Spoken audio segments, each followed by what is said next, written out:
Salut les kids, on a été longtemps enfermés à la maison, alors j'ai eu l'idée de partir en voyage. Je vous emmène direction Jérusalem. Allez, on y va.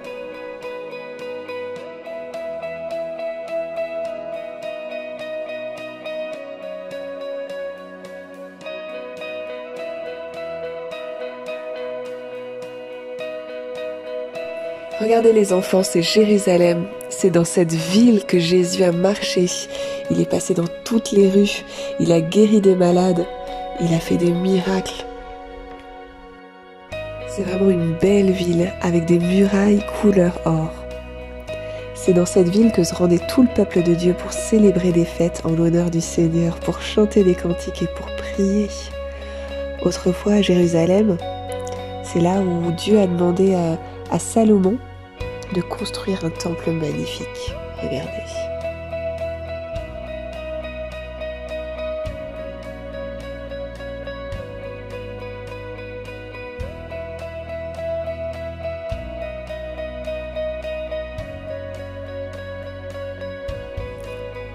Allez les enfants, on rentre à l'intérieur. Vous savez que Salomon avait fait tout recouvrir d'or fin. La Jérusalem actuelle est vraiment une belle ville et le temple est très très beau comme vous pouvez le voir. Mais la nouvelle Jérusalem sera infiniment plus belle. C'est l'apôtre Jean qui a eu la chance d'apercevoir la cité de Dieu où nous serons pour toujours avec le Seigneur. Cette cité, elle a un nom, elle s'appelle la Nouvelle Jérusalem. Il a été transporté en vision sur une très haute montagne par un ange. Et là, il a été émerveillé lorsqu'il a vu descendre une ville sainte qui brillait d'une gloire resplendissante. De loin, on aurait dit une immense pierre précieuse, transparente comme du cristal et colorée comme une pierre de jaspe. Au fur et à mesure que cette cité s'approchait, Jean pouvait apercevoir une immense muraille qui faisait le tour de la ville. À un moment, l'ange a pris un roseau en or pour mesurer la ville. Elle était vraiment très très grande. Elle faisait 2000 km de côté. On a du mal à imaginer ça, c'est immense. Alors il a vu aussi une immense muraille. Elle faisait 65 mètres de haut. Et elle n'était pas en pierre ou en brique, elle était en pierre précieuse, elle était en jaspe. C'était dans les rues de la ville et il n'y avait pas de lampe. Et pourtant tout était clair et lumineux. Il n'y avait pas un coin d'ombre. La ville n'avait besoin ni de soleil ni de la lune pour l'éclairer. Elle était illuminée par la gloire de Dieu et la lumière de Jésus. Il n'y avait plus de soir ni de nuit. Au milieu là se trouvait l'arbre de vie. Comme on peut en entendre parler dans le jardin d'Éden. Maintenant je vais vous expliquer comment on peut rentrer dans la cité de Dieu.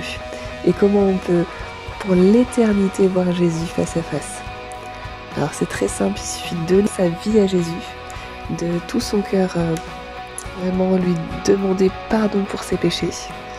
Et n'entreront dans cette cité que ceux qui ont leur nom inscrit dans le livre de vie. Et le livre de vie appartient à Jésus. Et oui, c'est pour ça qu'il faut chaque jour lui parler, lui lire la Bible et être proche de lui.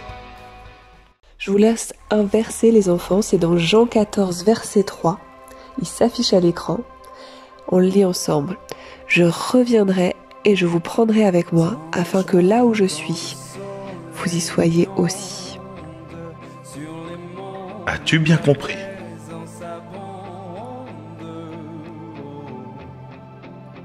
Comment s'appelle la cité de Dieu?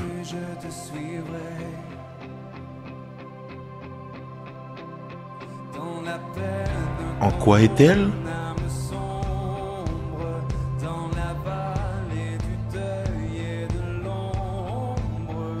Comment est-elle éclairée?